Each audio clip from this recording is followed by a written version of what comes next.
शिव पुराण 16वां अध्याय। देव प्रतिमा का पूजन तथा शिवलिंग के वैज्ञानिक स्वरूप का विवेचन।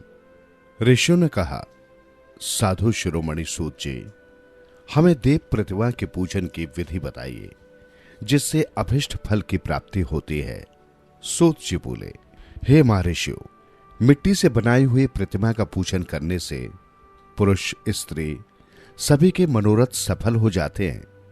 इसके लिए नदी, तालाब, कुआं या जल के भीतर की मिट्टी लाकर सुगंधित द्रव्य से उसको शुद्ध करें। उसके बाद दूध डालकर अपने हाथ से सुंदर मूर्ति बनाएं। पद्मासन द्वारा प्रतिमा का आदर सहित पूजन करें। गणेश, सूर्य, विष्णु, शिव, पार्वती की मूर्ति और शिवलिंग का सदैव पूजन करें। संपूर्ण मनोरथों की सिद्धि के लिए 16 उपचारों द्वारा पूजन करें। किसी मनुष्य द्वारा स्थापित शिवलिंग पर एक सेर नैवेद्य से पूजन करें। देवताओं द्वारा स्थापित शिवलिंग को 3 सेर नैवेद्य अर्पित करें तथा स्वयं प्रकट हुए शिवलिंग का पूजन 5 सेर नैवेद्य से करें। इससे अभिष्ट फल की प्राप्ति होती है। इस प्रकार सहस्त्र बार पूजन करने से सत्यलोक की प्राप्ति होती है।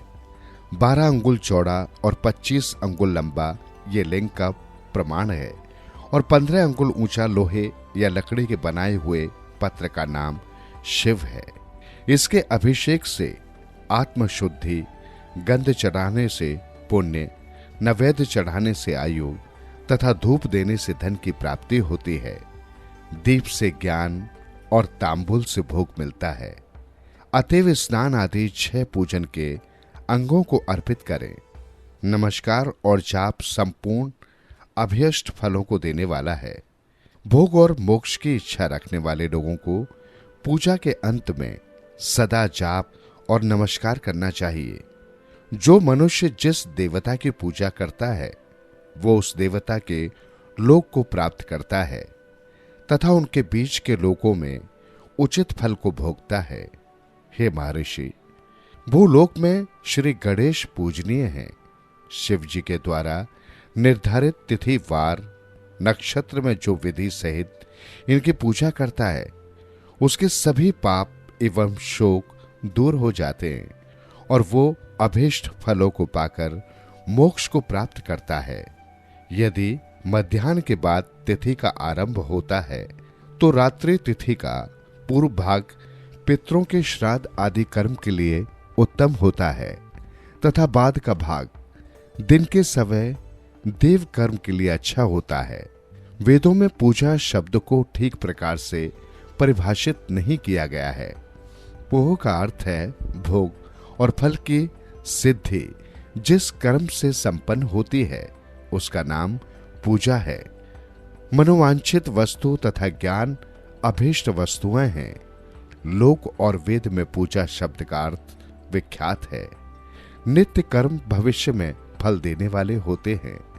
लगातार पूजन करने से शुभ कामनाओं की पूर्ति होती है तथा पापों का क्षय होता है।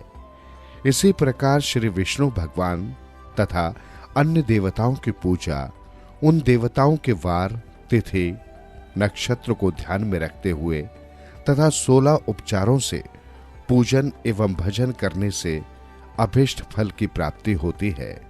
शिव जी सभी मनोरथों को पूर्ण करने वाले हैं। महा आद्र नक्षत्र अर्थात माघ कृष्ण चतुर्दशी को शिव जी का पूजन करने से आयु की वृद्धि होती है। ऐसे ही और भी नक्षत्रों, महीनों तथा वारों में शिव जी की पूजा व भोजन, भोग और मोक्ष देने वाला है। कार्तिक मास में देवताओं का भजन विशेष फलदायक होता है। विद्वानों के लिए यह उचित है कि इस महीने में सब देवताओं का भजन करें। संयम व नियम से जाप, तप, हवन और दान करें, क्योंकि कार्तिक मास में देवताओं का भजन सभी दुखों को दूर करने वाला है। कार्तिक मास में रविवार के दिन जो सूर्य की पूजा करता है और तेल व कपास का दान करता है उसका कुष्ठ रोग भी दूर हो जाता है।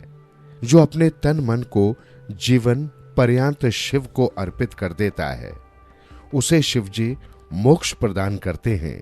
योनि और लिंग, इन दोनों स्वरूपों के शिव स्वरूप में समाविष्ट होने के कारण वे जगत के जन्म निरूपण हैं, और इसी नाते से जन्म की निवृत्ति के लिए शिव जी की पूजा का अलग विधान है। सारा जगत बिंदु नाद स्वरूप है।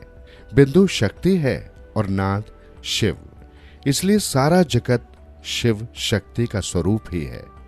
नाद बिंदु का और बिंदु इस जगत का आधार है।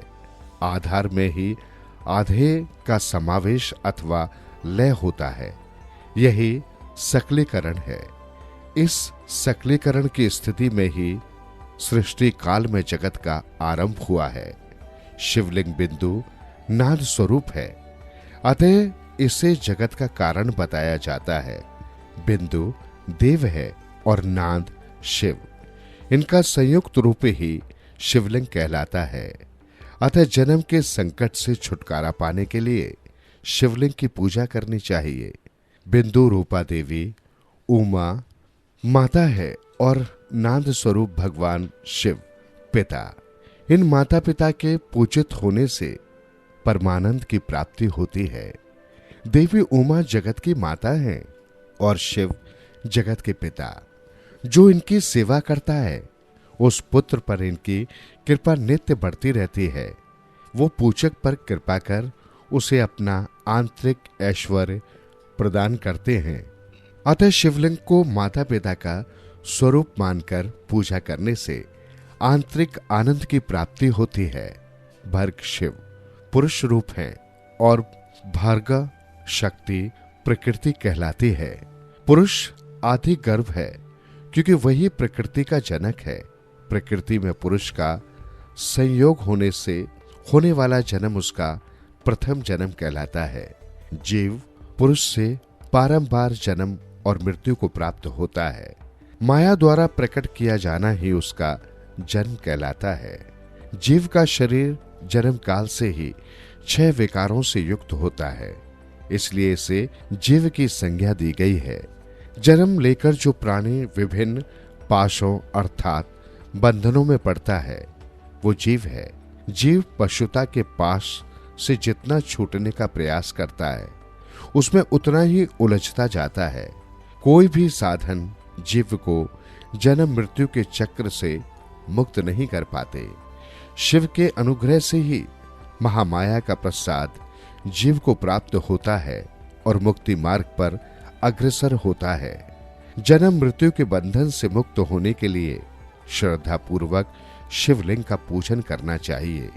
गाय के दूध, दही और घी को शहद और शक्कर के साथ मिलाकर पंचामृत तैयार करें तथा इन्हें अलग अलग भी रखें। पंचामृत से शिवलिंग का अभिषेक व स्नान करें।